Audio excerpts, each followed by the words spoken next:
Hello, everyone, and welcome to a very special edition of Stately Office Hours. This is what we do every week, same time, around this time, and we want to share with you the things that we're working on with Stately and answer any of your questions, listen to your feedback. And today it is demos, and we're really excited about it because these guys have been working really hard. And I think let's not hold our breaths. Let's just get straight into it. How about that, David? Oh boy. Okay. Sure thing. So, yeah, we've been working, for a long time on many parts: the visualizer, the registry, the editor, the open source parts, documentation, advocacy, like just touching a whole bunch of things. And so, what I want to show you today is the very very start of just what we're planning to build. And so you're seeing basically an early preview of the registry, the updated registry, and the editor. And so I'm going to go ahead and share my screen real quick. And so, yeah, first of all, we have an upcoming new and improved registry, which is going to include a lot more features like being able to search for systems, machines, delete them, make them private, public, see your favorites over here. And so one immediate question comes is, what is a system? A system you could think of as a logical container for machines. So for example, if you have a project like you're making some sort of application, then that application has machines that are specific to it. And so all of those would belong in a system. And so the machines in the system can all talk to each other. Yeah, just think of it as a logical container for machines. So I could create a new system. And so let's call this like media player system. I could add a description like this is for an audio interface for a car. Like you could just imagine it being in the car screen. And by the way, if you took the front end masters workshop last week, then this might seem familiar to you. And so now that I'm in this system, I could see a description, add to the favorites, share, all sorts of stuff. I could add a machine. And so this is where we jump into the visual editor. Now, like I said, this is still very early. We have a ton of features planned for this, but this should give you a good idea of what we're working towards. So we start, of course, with a root state, and I'm just going to call this media player. And then to add a state, we could click add a state here, or we could double click here, drag around this. First we're loading our song, and then once our song is loaded, now we're in the ready state. And then you could see we have icons here depicting whether it's a compound, an atomic state, final history, etc. So I could go ahead and add a new state here. Let's start in the playing state. So basically, when our song is loaded, we're in the ready state, and we're playing the song. And of course, we could go back and forth between the playing and pause. Now, how do you create a transition? We have these little white dots over here. And again, these designs aren't final. We're still playing around with this. And we could just say pause. And we could go from pause to playing just like this. So we could say play. And of course, we could connect, between different states, whether they're compound or, just like you would expect. So I could say loaded. And yeah, everything is live updated on the screen. You could move things around. This logic was really fun to get. Like all of those silly algorithm interview questions that you might have had to do for some company, like we're actually having to apply these algorithms in order to, just get this looking nice. And there's still so many things that we're going to add. Like for instance, we want to get a little silly, we could say, hey, this one should actually go to this state. Or, this one should, go here. But anyway, of course, adding states and transitions isn't the only thing that you could do. We could do things like add invocations. I have a whole bunch of junk ones over here. So let's add an audio one here. And we could say that when we're in the playing states, then we should, play the song. But when we leave the play state, we should pause the song. Again, this is mirroring the same state machine that we created in the front-end masters course. So if you have a subscription, I highly recommend you take it. It's the latest version of that course. So this has and will have all of the features that you would expect from just a diagramming tool, the ability to pan, zoom in, zoom out. But you might be thinking like, okay, cool, this is a nice diagramming tool. What more can it do? Well, we could actually export this, grab the JSON. And so this is actually state machine code that you could use. So if we go to our handy dandy visualizer, then I could copy and paste that code right in there. And you see that that's an actual working state machine that you could use directly in your applications. So that is a quick preview. Oh, by the way, yeah, you also have all of these panels over here where you could, edit a description. So this is for when the song loads. And so now you don't just have a way of quickly creating state machines. You also have a way of creating documentation for your application logic. So you could hand this off to a designer or a project manager and have them instantly understand, or hopefully instantly, at least in a more clear way, understand what's going on in your application, all the different states it could be in, and actually in the future be able to simulate, test your current application using these visual state machines you created. So in just a few seconds, we created a state machine where we didn't really have to type anything, and it just works. So yeah, we're really excited about this. And like I said, this is tip of the iceberg. We have so many features planned for this. But what we really want to do is get your feedback on what kinds of features you want to see in this, and how this would make your workflow a lot easier. Just whatever feedback you have. We're also looking for early beta testers, and we're going to start reaching out pretty soon so that some of you can get your hands on this. And so we're going to be spending the next couple months just iterating on features and making this as powerful as possible. And then come January, we might or might not be doing a general release. So yeah, just giving you a preview of the roadmap ahead. Isn't it exciting?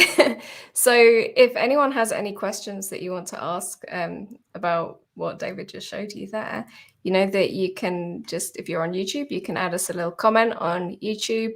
If you are on Twitter, you can use the hashtag #StatelyOfficeHours, or if you are on our Discord, which you can join at discord.gg/xdate. That's where we're all hanging out all the time.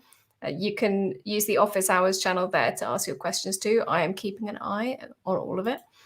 And I think actually I didn't at the beginning introduce anyone because I was just so excited to get into the demo. So maybe it is.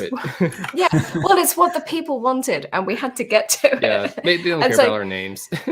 Maybe this is a good point for us to introduce ourselves and to say what we've been working on, maybe with particular relevance to the editor.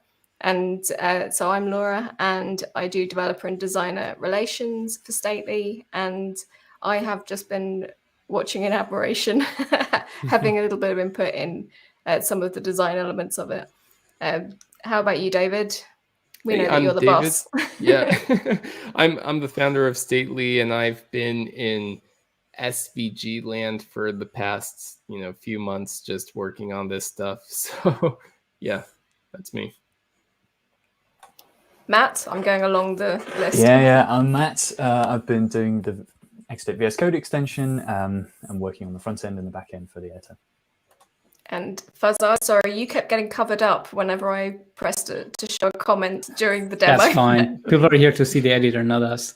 Yeah, I'm Farzad. I'm an engineer in Stately, and I do all kinds of things, mostly front end, and been focusing on styling the precious canvas in the editor lately. It's looking great. And Matthias Anderist, what have you been doing? I'm working on a bunch of different things in Stately, mostly JavaScript related. I'm debugging weird problems, weird bugs, and apparently I suck at math, so I have no idea how I got myself into working on the visual editor. We've already got some questions coming in. So first off, Florian asks, this is awesome. Do you plan to make it available as a VS Code extension? I think that one's for Matt. I think so. So we've been doing a lot of thinking about this. I'm sorry to hold things up a little bit, but I wondered if we could go back to the editor and kind of talk about things that we want to implement that aren't quite there yet. Because there's a bunch of stuff there, right, David? Like there's sorry, have you put your screen down, or can we throw it back up? Nice, very smooth. Yeah, like the first thing that comes to mind. I mean, some things that that I know we're working on at the moment is like some of the things that we have in the viz, like being able to zoom into little bits and zoom in, zoom out to other things as well. That's something that Mateusz has been working on. So we have that, like zoom to cursor is coming. We're trying to make this kind of like we've been really inspired by tools like Whimsical and tools like proper diagramming tools. And we're hoping to bring all of that to the viz. Does that sound right, David? David, you're mute.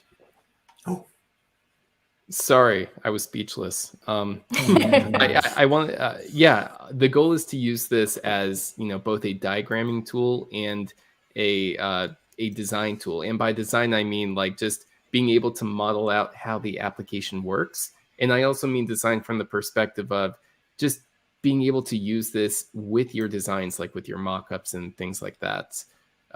So yeah, we want to bring all the goodies of all of the diagramming tools that you've been used to using in this editor. Mm-hmm. Eric's asking, is that SVG as well? And yeah, it is SVG. Yep. So this is a combination of SVG and HTML within a foreign element. It's a unique combination. So I spent over a year just trying to figure out the best way to do this. First, I started with plain HTML and plain SVG, and then I ventured really briefly into Canvas, but that seemed to be a little bit of a nightmare. So I found that the best combination was actually, or at least for our purposes, is SVG and HTML. So we have the HTML in a foreign object, and you know, SVG is you know, doing all of these, the rectangles, the edges or transitions over here, and of course some of the icons. But yeah, so every part of the coordinate system is in SVG land, and so when we click something or do something in one of the HTML nodes, those points are translated to the SVG coordinate system, and that's what we're working with.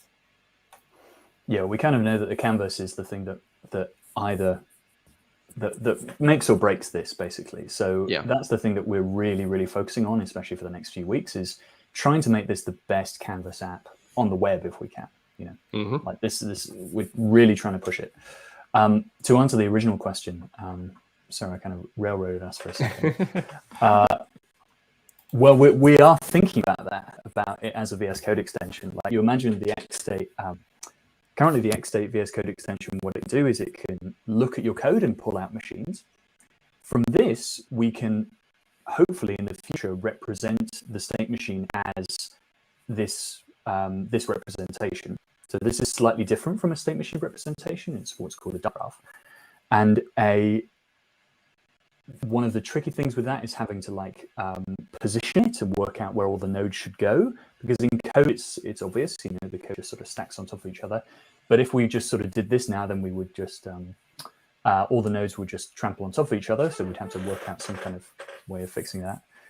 But then the idea is that you would be able to just click and drag like a transition and reposition it, let's say, and then that would filter through to your code. I mean, that's not that far away as a concept. And right. I mean, if we get to that, that's really exciting. Is so cool. As Martin said, Matt, your extension saved me 3 months of research for typos in my machine config. So people do really appreciate the work that's going into it. Lovely. Well, we have a lot of questions that are along the lines of how can I test it? How can I join the beta? How can I get involved? And I think we would say probably the best way is to get on our Discord and express your interest. Maybe do it in the office hours channel for now. But really, if you mention anywhere in any of the channels, we'll pick it up and we'll stick you on the list of interested people. Mm-hmm. Now, Matt, did you want to do a little demo of making something else? That's a really good idea that I'm entirely unprepared for. Oh, okay. Sorry. I thought that was something that we discussed. I'm clearly getting myself mixed up. It's no problem. No worries. Well, this is something we could do with David if you fancy. We could build something. We could build something proper. I really like what you've built here too. Do you want to build something kind of bigger, David, or what do you think? Let's keep it small for now as a teaser. Yeah. Let's not find all the ways that we can break it today in the demo. Yeah. Then. Yeah. How about we answer some more questions then? So Eric asks, how will the editor and the visualizer eventually converge? Is there going to be a play button to switch to interactive visualization? So yeah, that's a really interesting question because it's actually sort of two different purposes. The visualizer is for taking state machine code and then just making that visual and being able to simulate it, but there's no reason that the editor can't serve as that same purpose. So I think a lot of people when they've been playing around with the visualizer, they've seen like, okay, the auto layout is cool, but it might not exactly do what I want, and sometimes you want manual control. And so yeah, I guess you could call the visualizer sort of the editor light. At the very minimum, we're going to be reusing a lot of the same design elements so that the visualizer is going to feel like the editor. And eventually, the editor will subsume the features of the visualizer, and we could potentially replace the visualizer with like a read-only editor. So that's definitely an idea. We haven't gotten that far yet. Right now, the visualizer is just a standalone React app that's supposed to be useful for debugging, inspecting your machines. Yeah, David, but we will have the simulation mode, right?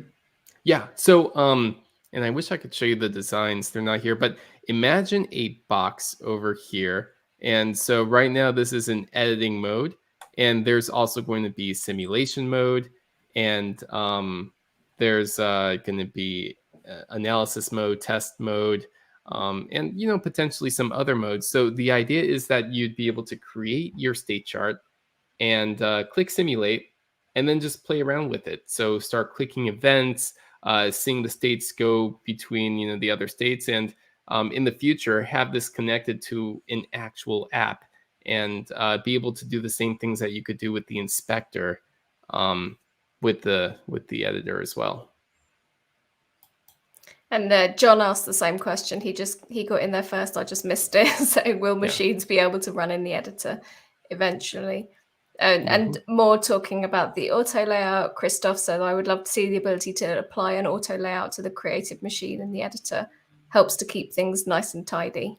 Yeah, so if/when we implement auto layout, it's going to be done in a more granular fashion where, if you want full auto layout, that's already in the visualizer. And like I said, it's like a hit or miss thing. It might like produce a nice layout, or it might produce a confusing layout where you're like, why is this edge snaking all the way there? And so that's sort of the, what you have to give up in terms of control with auto layout is that you can't control every little thing. However, with the editor, it's definitely possible for us to say, clean up these edges, clean up this state node, clean up this group of state nodes, like maybe align them neatly or something like that, and just be a little bit smart about how the edges are routed and how everything is aligned. We could do that. So yeah, it's not going to be a full auto layout, not because we can't, but because that's probably not what you want, especially from the feedback we've been hearing from the visualizer. But yeah, we like just keeping things nice and tidy. That's definitely a goal of this. And that's one of the reasons why we allow this manual manipulation of state nodes and stuff, is so that you could get that perfect layout. It's funny too. We did learn a lot from the Viz feedback. Pretty much most of the Viz feedback was about layouts. layout is doing something weird here, layout is doing something weird there. It's moving things the wrong way around. And that's because this is a visual medium. You can't just take the code and print it visually, because there's so much meaning that's not in the code, that's in the way that you've organized things and the way that you've moved things around. The amount of space between all the nodes, for instance, or between a certain node, could denote it being special.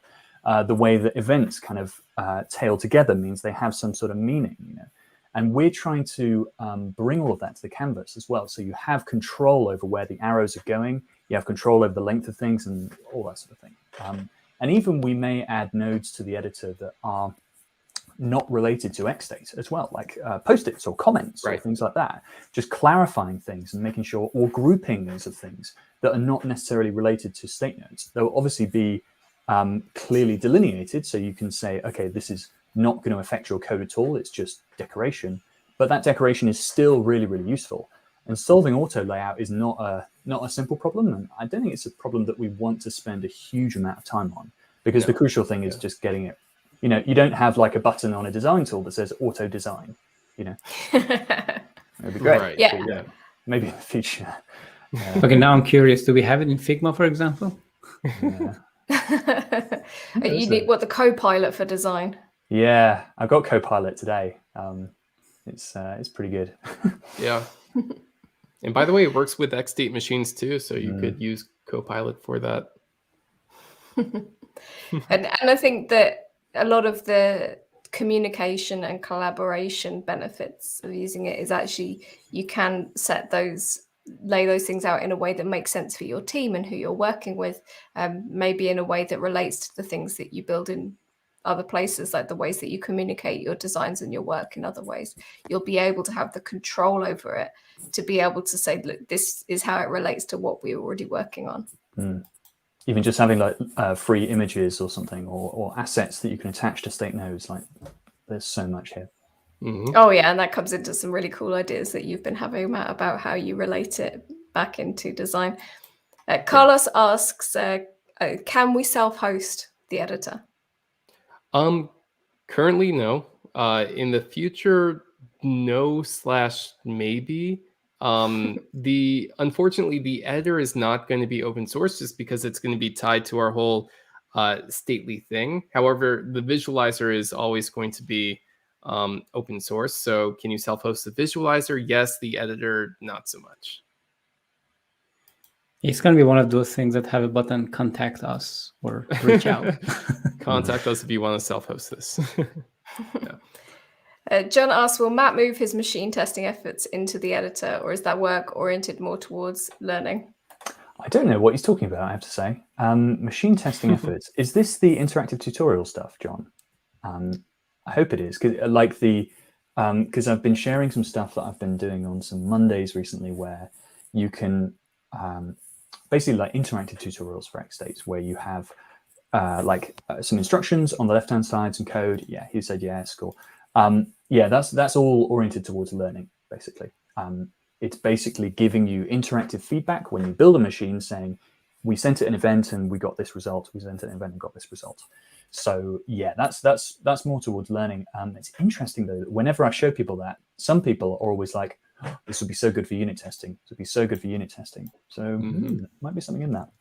Yeah, and so that's also why we want to make this editor extensible. So like Matt mentioned, this isn't just going to be for XState. I think that's an important point to bring up. We're trying to make this flexible for anything that can be represented as a directed graph, which, spoiler alert, there's a ton of things out there that can already be expressed as a directed graph. I typically bring up GitHub Actions or any other sort of pipeline configuration, that can be expressed as a directed graph. And just being able to import and export those files in here and edit it in this visual medium. And so along with that, just having custom nodes and things like that, like I see no reason why we can't just have some sort of extension or plugin system where if you do want to run an interactive tutorial on here and you could just code the machine, create it, and just see if you match the objectives of the tutorial, and it visually gives you information like highlighting certain nodes red or green if they succeed. There's just a lot of ideas here. So yeah, and that would be a really cool way to get involved to learn about state charts if you're not necessarily the most confident with coding as well. right, yeah. We had a question on the Discord saying the editor looks very cool. Will it also consider things like data types for contexts and events? Definitely. And those are already planned and in design. So the idea is that you're going to be able to specify schema for context, events, actions, guards, services, delays, just a whole, tags as well, just a whole bunch of things in the machine. So you could envision the right-hand panel just having areas for all of that. And so when you're actually designing your machine, you could say, hey, this needs to have an entry action, and then you'd have an auto-populated list of actions that you've already defined, or eventually actions that come from the ecosystem or from the registry, where you could say, hey, I want to send to Gmail. I wonder if anyone has built an action for that yet, and it's going to populate that for you. And so same thing with context and stuff. We could have a custom node that just displays the current values in context as you're simulating the machine.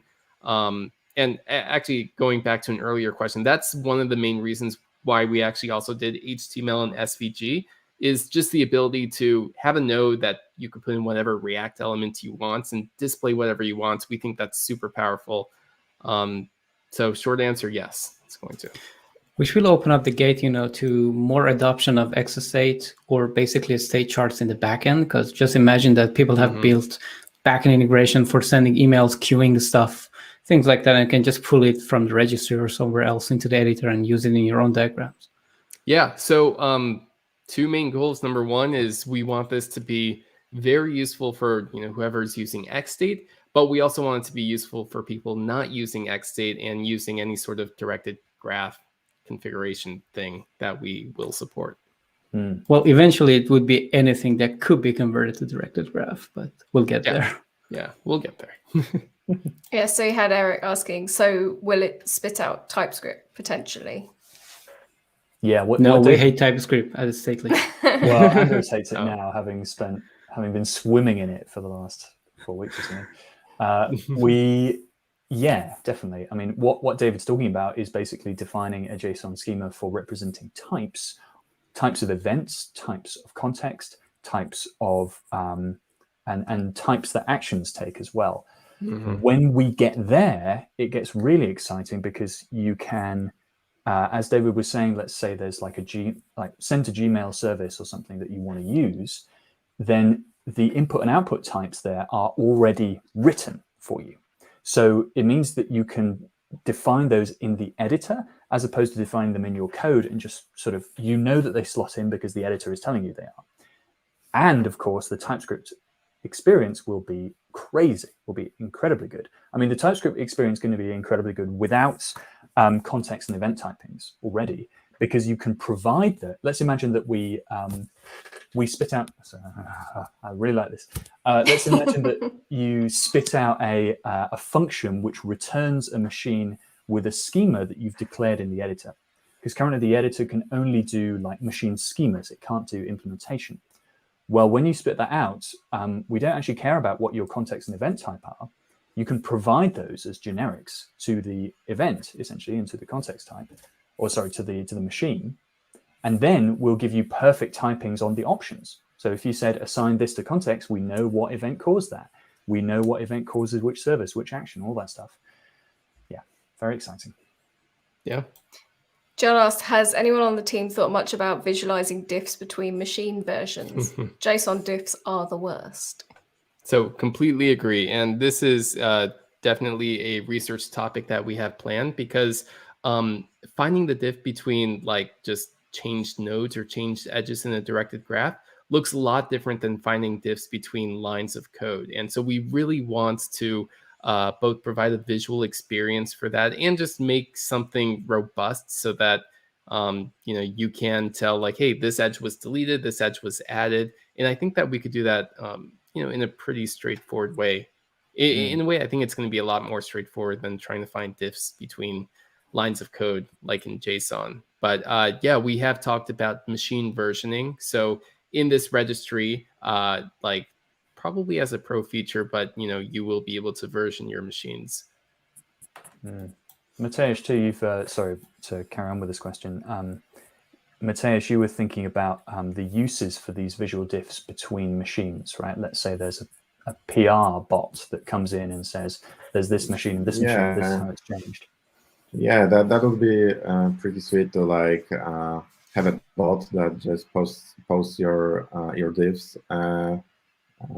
in the PR comments, etc. We could target the very like lines of the code of files and annotate them at the spot, not in the like some comment below the PR, but in the files. And we could like, I think even before jumping into diffs, which is a more convoluted problem to solve, and we need to figure that out, we could even like visualize the previous state and the current state, and that would be already pretty awesome, right? So if we only like integrate ourselves with GitHub, I think that's pretty doable. So yeah. Cool. Ivan or Ivan asks, how will the editor help us prevent errors while designing the machines? Well, Yeah, for no, starters, you wouldn't have the typos, right? Because you Yeah. can just literally drag. Yeah, and that's one of the most common problems I've had myself.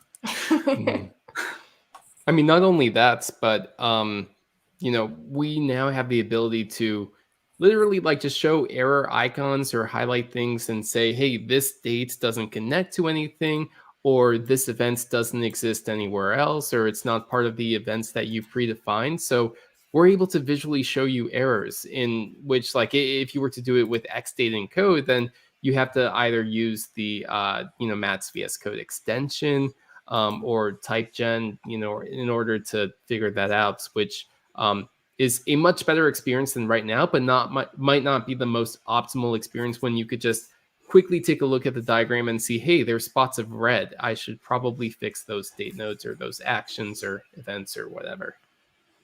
One other thing that the editor can help you is that you would no longer care about how big the machines will be at the end.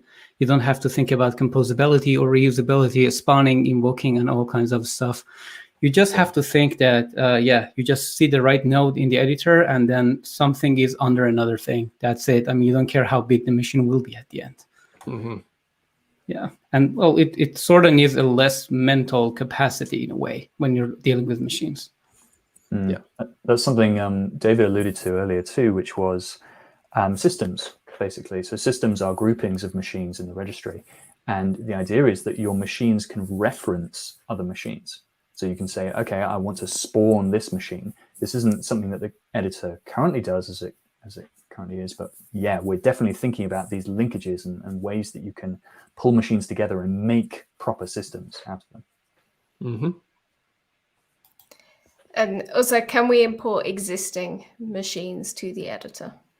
Yeah, you will be able to. In fact, while working on this editor, what we did was basically copy paste a JavaScript or TypeScript machine authored in Xstate, and then convert that to this digraph representation, and then show it on the screen. So it's definitely not a one-way thing; it's a two-way thing, and the capability is definitely there. Eric asks, how do I do an assign action in the editor? It seems to be a popular question. It's a really good question. Yeah. Okay. So this still needs to be added, but as part of the work with like just being able to auto-populate actions that you predefined, those predefined actions are also going to include built-in actions like assign, send, raise, log, all of those expected actions that you could import directly from Xstate. And so the idea is that as you're editing in the editor, you want to add an assign action. So you click add an action, entry or exit or transition, click assign, and then it's going to pop up additional fields like, okay, what do you want to assign to what? And so you could say, all right, I want this property to be this value, or I want this property to be this expression. And then like a little code editor might pop up or something like that. So yeah. Devin asks, will there be an on-premises version of this so it can be used by teams who cannot release IP to the cloud? So I guess it's a Yes. variation on the self-hosting question. Contact us Yeah. to find out more. Yeah. Yeah, that's definitely the plan. Is like probably come January or February, giving the option to have teams self-host this in like either in the cloud or on premise.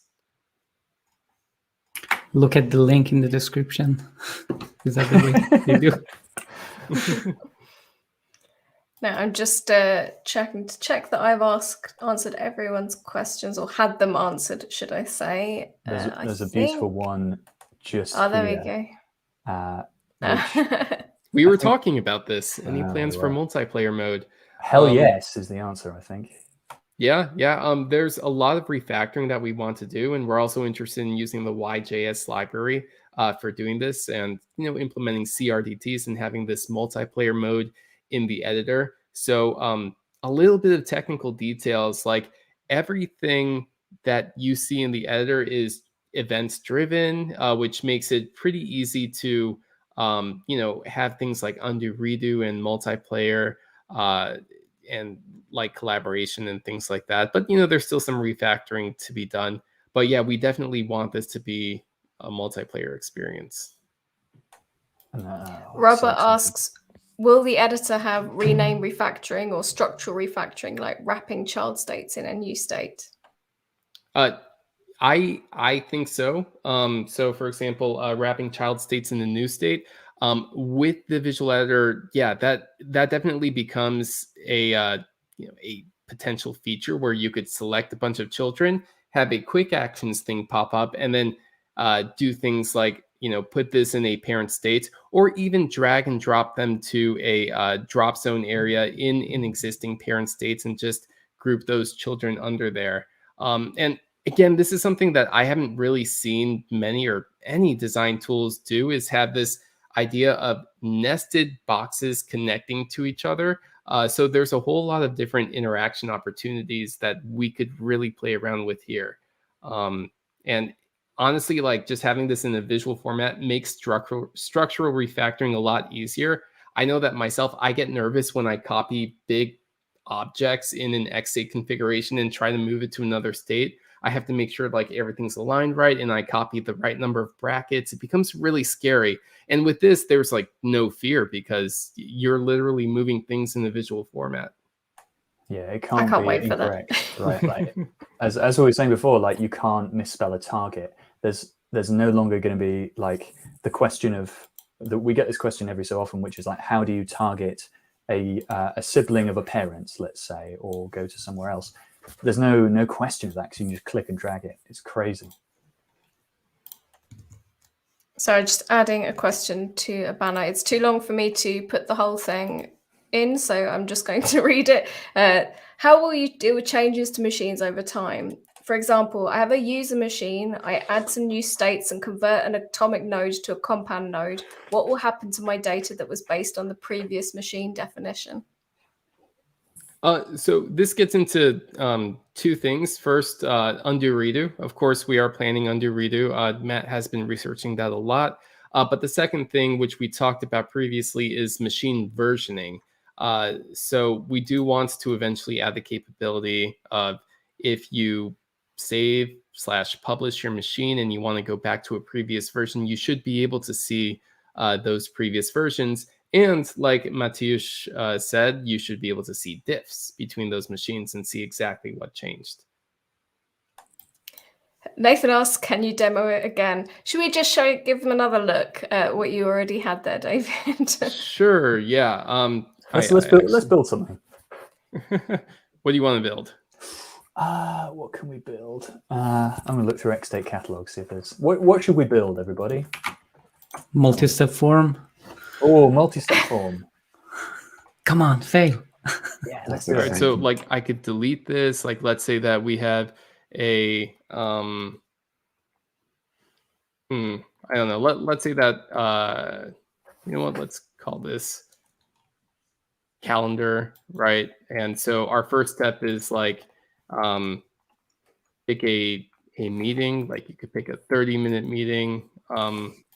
e.g. 30 minutes, 60 minutes.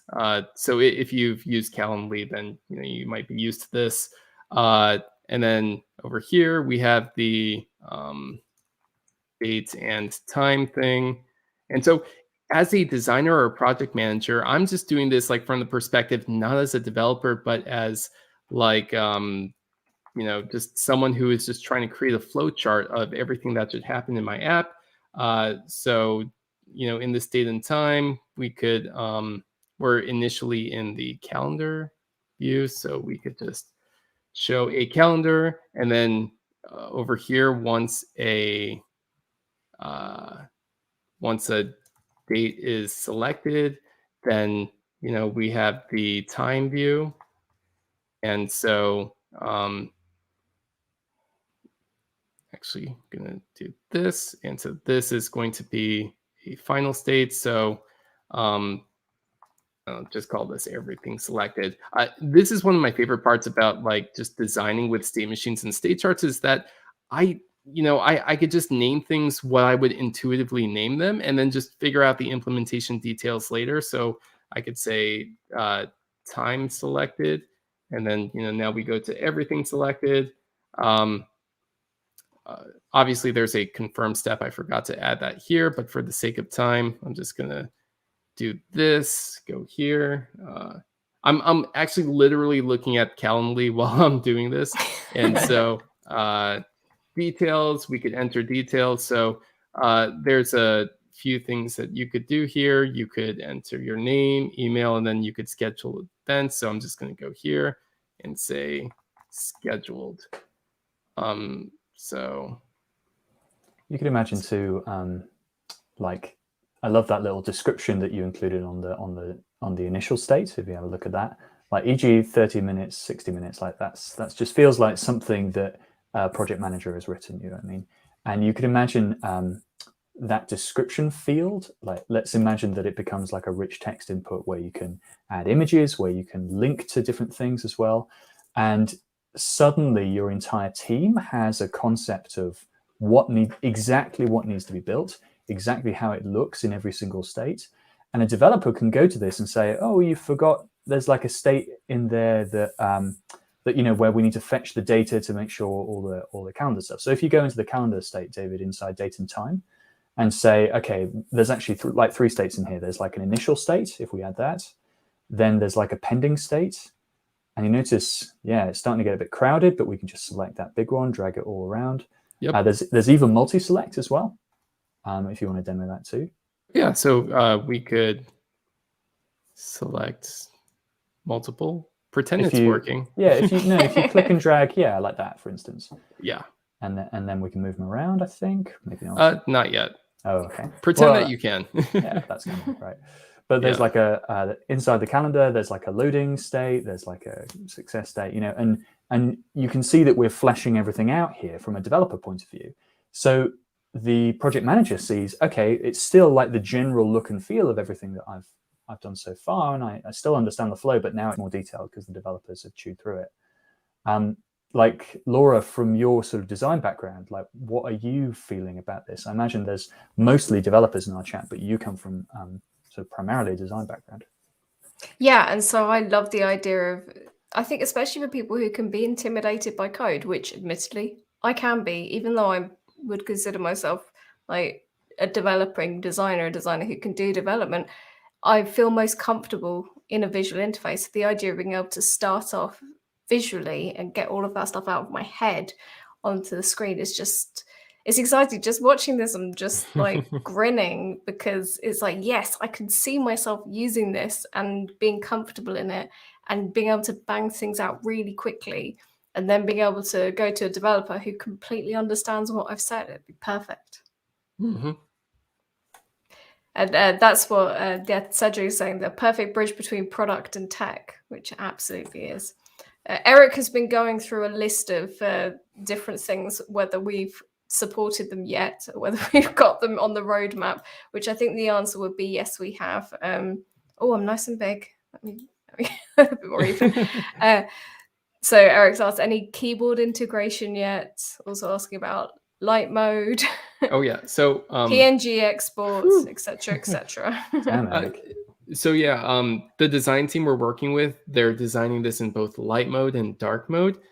They started with dark mode. I think I read a tweet somewhere, I think from Steve Sugar, where it's better to design in dark mode first for whatever reason. I don't know how you feel about that, Laura, but I don't know. We just started with dark mode. So I'd be curious to know why. I think that we started with it because it seems to be the preference of a lot of people in the Discord, so it made sense. Yeah. Also, from both a power user and an accessibility points, like I definitely would love to have this be as like accessible and, you know, have tons of keyboard shortcuts so that I could basically never have to use my mouse and just like type all these states out, obviously without having to do it in code and, you know, select the states, simulate. So that's going to require a lot of thoughts, but yeah, we do want to have this be, you know, completely keyboard accessible, have a whole bunch of shortcuts. We do have a command palette also on the way, and that's going to be really cool. Yeah, to go back to what Rob was saying earlier about like mass rename and those sorts of refactors, like that's exactly what a command palette would be great for. Yeah. Yeah, absolutely. It allows us to fit a lot more options in that you can't just necessarily have sitting there in the interface. Eric's just said the speed with which David just built this is the killer pitch, and completely agree. I'm afraid that the more I play with this and the more that we all add features, like I'm just going to get sick of typing xstate manually, which is bad because, you know, I built I'm pretty sure you shouldn't be saying that in public. Why would it be bad though? Like, does it matter how the final format looks Marketing like? wise, It only needs to be guess. consumed. It only needs to be consumed by a machine, really. Like we just need to hand it to JavaScript runtime, and like I don't want to load there, like whatever. Right, no, but what I mean is like you know, I like using xstate, of course, is awesome, but typing that object, I think a lot of people are like, oh wow, I had to like find all those curly braces, and if I make a typo, and so basically this is typing your xstate configuration, and then it's just copy paste, which is pretty awesome.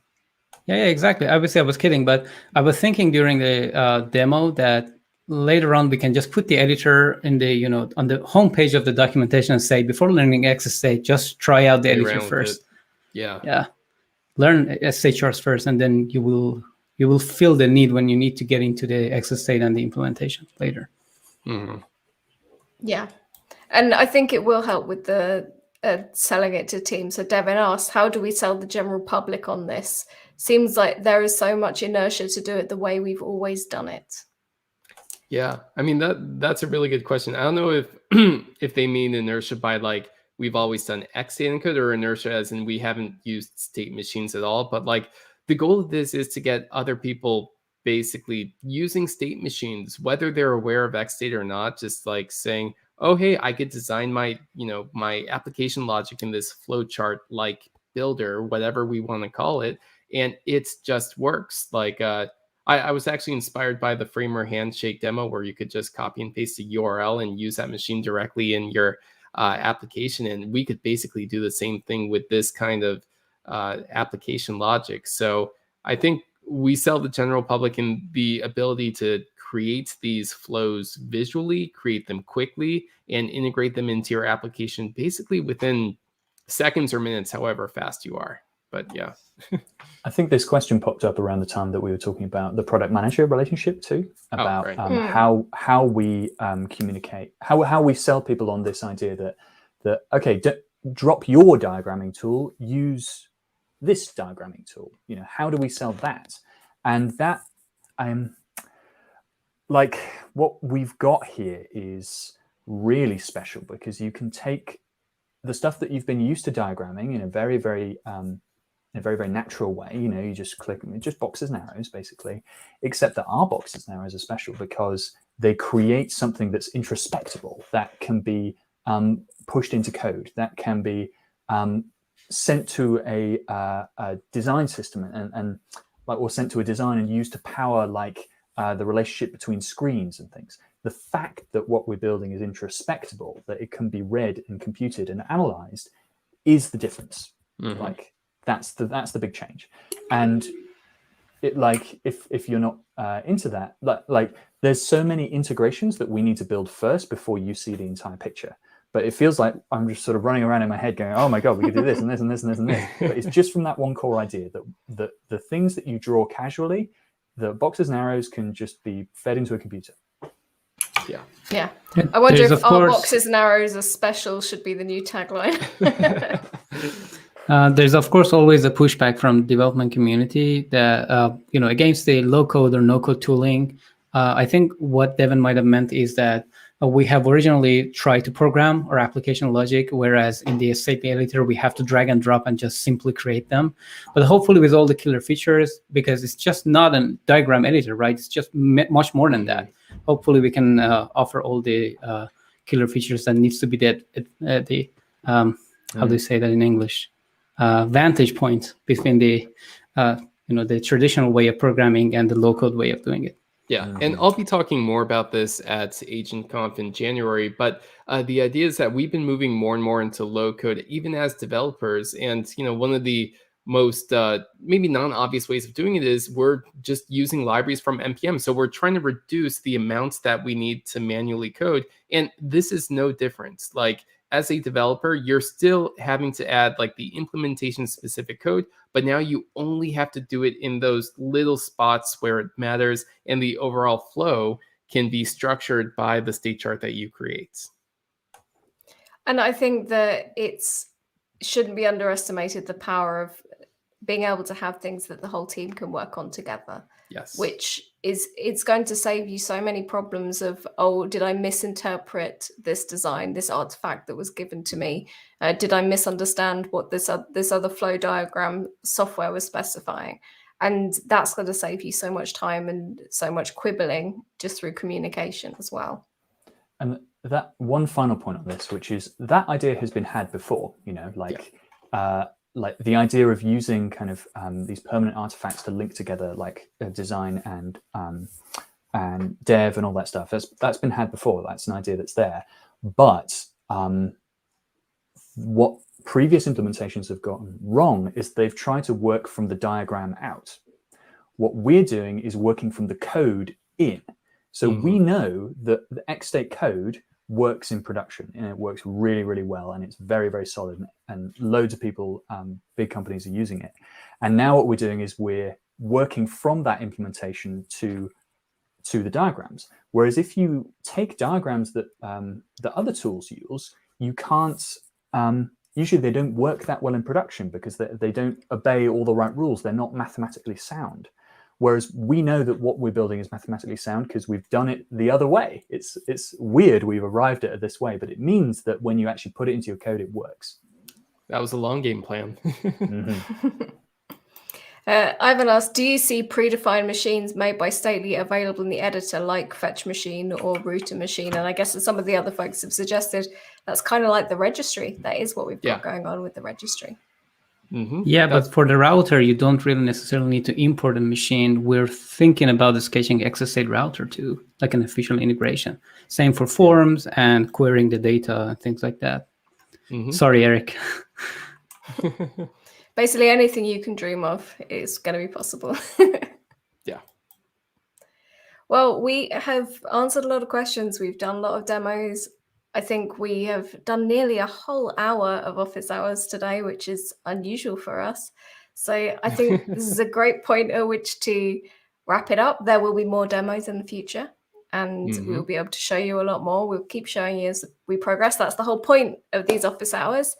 And if you've got any questions that you want us to answer in future office hours, feel free to ask them using the hashtag #StatelyOfficeHours, or sing a question in our Discord. If you are not yet on our Discord, I see a lot of people have joined up and are saying that they want to become beta testers. So if you just go to the link discord.gg/xstate, you'll be able to find us all on there and ask any questions that you've got. It's been really lovely seeing you all again, and we will catch you again the same time next week. Goodbye, everyone. Bye-bye. See you all.